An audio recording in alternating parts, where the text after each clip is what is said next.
నేను ఏం చేసినో, రోడ్లు ఏం తెచ్చినో, గ్రామాలకు ఏం తెచ్చినో అన్ని చెప్పినాక మీకు మోడీ ప్రభుత్వం ఏం చేస్తుందో చెప్పినా, నేనేం చేసినో చెప్పినా. ఇలా ఆయన అంతకుముందు ఎంపీ ఉన్నప్పుడు ఏం చేసిండో, వాళ్ళ కాంగ్రెస్ పార్టీ ప్రభుత్వం ఉన్నప్పుడు ఏం చేసిండో ఆయన చెప్పాలి. బాగా చెప్తే అభివృద్ధి చెప్పాలి.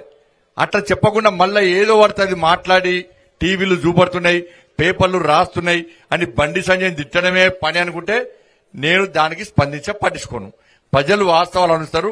ప్రజలకు అన్ని తెలుసు. బండి సంజయ్ ఎట్లా కొట్టాడి తన జీవితాన్ని నాశనం చేసుకున్నాడు, ఎట్లా బండి సంజయ్ జైలుకు వెళ్ళు, బండి సంజయ్ మీద ఎన్ని కేసులేయో తెలంగాణ రాష్ట్ర ప్రజలకు తెలుసు. మీరు అధికారంలోకి ఎట్లా వచ్చిరో కూడా రాష్ట్ర ప్రజలకు తెలుసు. ఏడవైనా బండి సంజయ్ తెలంగాణ రాష్ట్ర ప్రజలు ఎందుకంటారో ఇలా పెద్ద మనిషి చెప్పాలి. ఆ పెద్ద మనిషే చెప్పింది చాలాసార్లు. కాబట్టి దయచేసి విమర్శించుకోవాలి, పొలైట్ గా విమర్శించుకోవాలి. విమర్శలే ప్రాతిపదికన రాజకీయాల్లో పోటీ చేస్తామనుకుంటే అది ప్రజాస్వామ్యం కాదు. కాబట్టి నాకైతే అహంకారం లేదు. కానీ ఎప్పుడు ఇట్నే ఉంటాక నేను ఎంపీని కాకుండా కూడా ఎప్పుడు గిట్నే ఉంటాక, గిట్నే నవ్వుకుంటా మాట్లాడతా, గిట్నే అందరితో మాట్లాడతా, ఇట్నే సౌమ్యంగా ఉంటుంది తప్ప నాకెప్పుడు అహంకారం గర్వం ఎప్పుడు ఉండదు అక్కడ.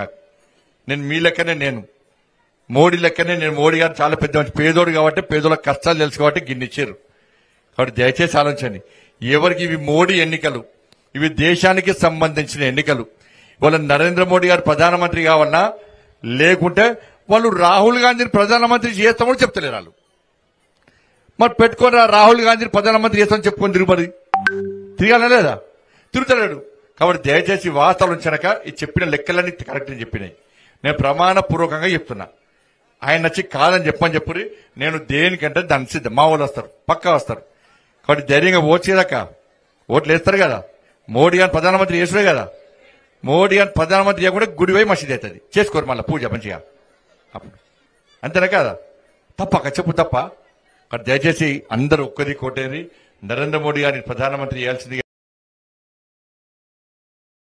మీ అందరికీ రెండు చేతులు జోడించి వేడుకుంటూ ధైర్యంగా ఓచేదాక పోవచ్చు కదా. పక్క. భారత్ మాతాకి జై శ్రీరామ్, జై శ్రీరామ్, జై శ్రీరామ్. నరేంద్ర మోడీ గారి నాయకత్వం, జేపీ నడ్డా